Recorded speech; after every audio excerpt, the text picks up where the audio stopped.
शादी करना आसान है लेकिन तलाक लेना उतना ही ज्यादा मुश्किल। जी हाँ, शादी के पहले नहीं पता था ये सारी मुसीबतें आएंगी, लेकिन क्या करें, आ गई। अब दोनों ने ही डिसाइड किया, पति और पत्नी ने मिलकर डिसाइड किया कि अब खत्म करते हैं इस रिश्ते को। जी हाँ, म्यूचुअल डाइवोर्स यानी आपसी सहमति तलाक, दोनों मिलकर तलाक लेते हैं। तो इसी को हम जरा समझेंगे। अगर आप हिंदू हैं या स्पेशल मैरिज एक्ट में शादी की है या इस्लामिक या मुस्लिम लॉ के अंदर की, क्रिश्चियन लॉ या पारसी लॉ में की, किस कानून के अंतर्गत किस सेक्शन में आप केस फाइल करेंगे, क्या होगी प्रक्रिया, केस लॉ के बारे में जरा समझेंगे और रेजोल्यूशन के इंपॉर्टेंट स्टेप कैसे शॉर्ट आउट करें उसके बारे में समझेंगे। नमस्कार, आप सभी ने शुरुआत लीगल एडवाइस में अशोक पांडे के साथ में की है और इस पर्टिकुलर वीडियो में हम डिटेल में इस पूरे म्यूचुअल डाइवोर्स के फ्रेमवर्क को जरा समझेंगे। शुरू करते हैं और बात करते हैं आखिर जो म्यूचुअल डाइवोर्स है वो कैसे, आपसी सहमति तलाक दोनों जब तैयार होते हैं। जैसे मान लीजिए आपने शादी की, शादी के बाद आपको पता चला गलत शादी हो गई, जिस व्यक्ति के साथ आपने शादी की वो गलत है और अब आप दोनों का साथ रहना बहुत ही ज्यादा मुश्किल है। आप दोनों एक छत के नीचे बहुत कोशिश कर चुके लेकिन अब रह नहीं पा रहे, रह नहीं सकते। ऐसी स्थिति में फिर आप डिसाइड करते हैं, आपकी वाइफ, आपका हस्बैंड, दोनों आप लोग मिल करके या फैमिली मेंबर्स सेटल करवाते हैं और आप डिसाइड करते हैं कि भाई खत्म करते हैं। चलिए, अब आप खत्म करने के लिए जाएंगे कहाँ? आपको सबसे जरूरी बात है कि आप किसी फैमिली लॉयर से कंसल्ट करें। क्यों? क्योंकि आपने अगर नोटरी या ऐसे एग्रीमेंट के थ्रू या पंचायत के थ्रू या वही किसी डॉक्यूमेंट में दोनों ने मिलके साइन कर लिया और तलाक ले लिया, नहीं चलेगा। आप बड़ी मुसीबत में फंस सकते हैं और इसकी कोई भी लीगल वैलिडिटी नहीं है। इस वजह से फैमिली लॉयर को कंसल्ट करें और कोर्ट में आपको म्यूचुअल डाइवोर्स का पिटीशन फाइल करना पड़ेगा। कोर्ट आपको डिक्री या जजमेंट देगा। अगर आप हिंदू लॉ से बिलोंग करते हैं तो आपको सेक्शन 13 याद रखना है। सेक्शन 13 बी में डाइवोर्स बाय म्यूचुअल कंसेंट का केस फाइल किया जाता है। अगर आपने स्पेशल मैरिज एक्ट में कोर्ट मैरिज की थी तो आप हिंदू लॉ में फाइल नहीं करेंगे, देन आपको स्पेशल मैरिज एक्ट 1954 जिसका सेक्शन 27 और सेक्शन 28 काफी इंपॉर्टेंट है, जहां पर आप कोर्ट में केस फाइल करेंगे। सेक्शन 27 में ग्राउंड्स ऑफ डाइवोर्स यानी किन किन कंडीशंस पर, किन किन आधारों में आप डाइवोर्स के लिए जा सकते हैं उसके बारे में बताया गया है। और सेक्शन 28 म्यूचुअल डाइवोर्स के बारे में बात करता है, आपसी सहमति तलाक के बारे में बात करता है।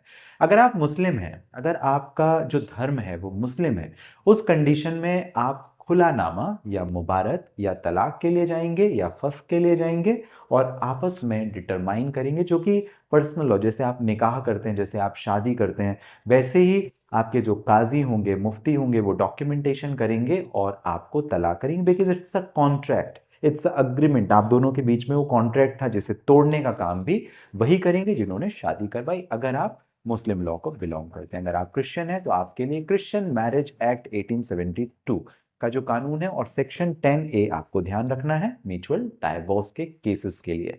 Parsi marriage law and divorce act है पारसीज के लिए, जिसमें सेक्शन 32 ग्राउंड्स ऑफ डाइवोर्स की बात करता है। म्यूचुअल डाइवोर्स की प्रक्रिया क्या होती है जरा हम उसे समझते हैं। म्यूचुअल डाइवोर्स में जो भी सेटलमेंट है, चाहे शादी का आपका 1 या 2 साल हुआ है या 20 साल हुआ है, प्रोसेस थोड़ा सेम रहेगा। जरा आप समझिए, प्रोसेस ये है कि हस्बैंड एंड वाइफ दोनों ही डिटरमाइन करेंगे कि भाई हमारे क्या लेने देने हैं एक दूसरे के साथ में, बच्चे किसके साथ में रहेंगे अगर बच्चे हैं तो, प्रॉपर्टी किसको कितनी मिलनी है दोनों डिसाइड करेंगे, मेंटेनेंस का क्या होगा, बच्चों के आगे के एजुकेशन का या फाइनेंशियल अरेंजमेंट्स क्या होंगे, ये सारी दोनों आपस में ही डिसाइड करते हैं। डिसाइड करने के बाद में वो एक अग्रीमेंट बना सकते हैं जिसे हम मेमोरेंडम ऑफ अंडरस्टैंडिंग या प्रॉपर अग्रीमेंट या कंसेंट टर्म बोल सकते हैं डाइवोर्स के लिए। और इसके साथ ही एक पिटीशन ड्राफ्ट की जाती है जिसे हम म्यूचुअल डाइवोर्स पिटीशन भी कहते हैं।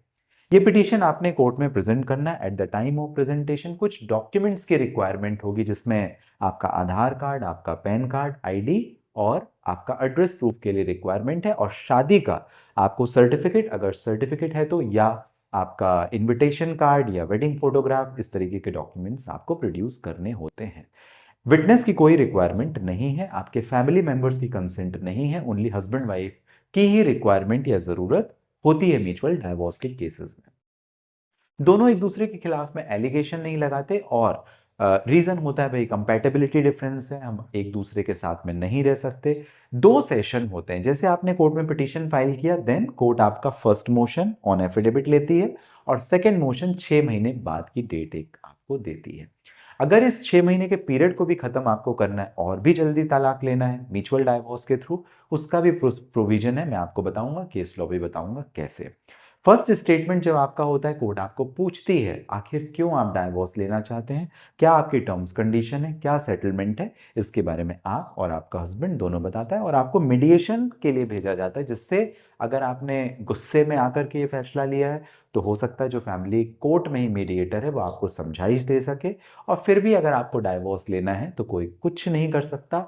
कोर्ट आपको एक अगली डेट सेकेंड मोशन के लिए दे देती है, सो दैट आप सोच सको। मान लीजिए 6 महीने का आपको समय मिला, आप सोच सको, समझ सको कि आखिर गलती में तो आप डाइवोर्स नहीं ले रहे हो, जल्दबाजी में तो नहीं ले रहे हो, लेकिन फिर भी 6 महीने के बाद भी अगर आपका डिसीजन वही है जो 6 महीने पहले था, तो कोर्ट सेकेंड मोशन आपका स्टेटमेंट रिकॉर्ड करके आपको डाइवोर्स का डिक्री और जजमेंट प्रोवाइड करती है और अब आप अलग अलग हो चुके हैं। आपका डिवीजन प्रॉपर्टी से रिलेटेड, बच्चों की परवरिश से रिलेटेड, बच्चों के विजिटिंग एक्सेस राइट या परमानेंट कस्टडी से रिलेटेड, वो सारे सेटलमेंट आपने जो कंसेंट टर्म में लिखे थे उसी के हिसाब से चलेगा और फाइनली जो जजमेंट कोर्ट पास करती है उसमें कोर्ट लिखकर आपको देती है। इसके साथ अब हम जरा जजमेंट की बात करते हैं, क्योंकि ये आपका केस 6 महीने में खत्म हो गया। अगर आपको इससे कम भी करना है, पीरियड कम करना है, भाई 6 महीने बहुत ज्यादा समय, हमें तो 3 महीने 2 महीने में खत्म करना है, तो फिर Naveen Kohli versus Neetu Kohli AIR 2006 supreme court page number 1675 ये जजमेंट ध्यान रखना है, जहां पर कोर्ट ने रिकॉग्नाइज किया कि इरिट्रेबल ब्रेकडाउन ऑफ मैरिज भी एक तरीके का वैलिड ग्राउंड है तलाक के लिए। और Sarla Mudgal versus union of India AIR 1995 supreme court page number 1531 में भी बताया कि बायगेमी होती है, यानी दूसरी शादी कर रखी है, ये भी एक पर्सनल लॉ के हिसाब से आपका डाइवोर्स का आधार तो बनता ही है। म्यूचुअल डाइवोर्स के लिए भी आप जा सकते हैं अगर ऐसा कुछ केस है तो। और नवीन कोहली वर्सेस नीतू जो पहले मैंने आपको जजमेंट बताया, वहां पर वेव ऑफ का भी कि जल्दी अगर आप करना चाहो तो इसमें ऑनरेबल सुप्रीम कोर्ट ने कुछ गाइडलाइंस दी थी, वो गाइडलाइन को कंप्लाई करते हुए आप अपने पीरियड को भी कम कर सकते हैं। जो 6 महीने का पीरियड है आप जल्दी भी अपना कर सकते हैं।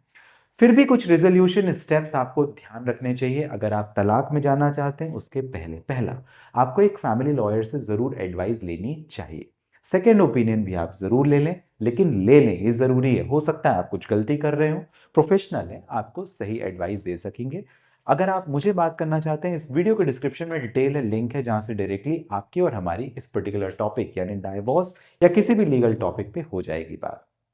सेकेंड, आपको डाइवोर्स का जो केस है ना वो कोर्ट में ही फाइल करना है। ऐसा नहीं कि आपने पंचायत से तलाक ले लिया, आपस में बैठ करके कागज में साइन करके और नोटरी वाला ले लिया, वो नहीं चलेगा, उससे आप बड़ी मुसीबत में फंस सकते हैं। तीसरी बात, जो कोर्ट की हियरिंग है आपको पर्सनली अटेंड करनी है, मीडिएशन सेशन में जरूर जाना है, आपकी तरह से जो बात है वो जरूर बतानी है। चौथा, आप डाइवोर्स का जजमेंट और डिक्री जो कोर्ट ने अप्रूवल दिया है आपको डाइवोर्स का, वो जरूर संभाल के रखें, उसकी सर्टिफाइड कॉपी, क्योंकि जब आप दूसरी शादी के लिए जाएंगे तो आपको ये डिक्री काफी इंपॉर्टेंट है, वो आपको जरूरी तौर पर लगेगी।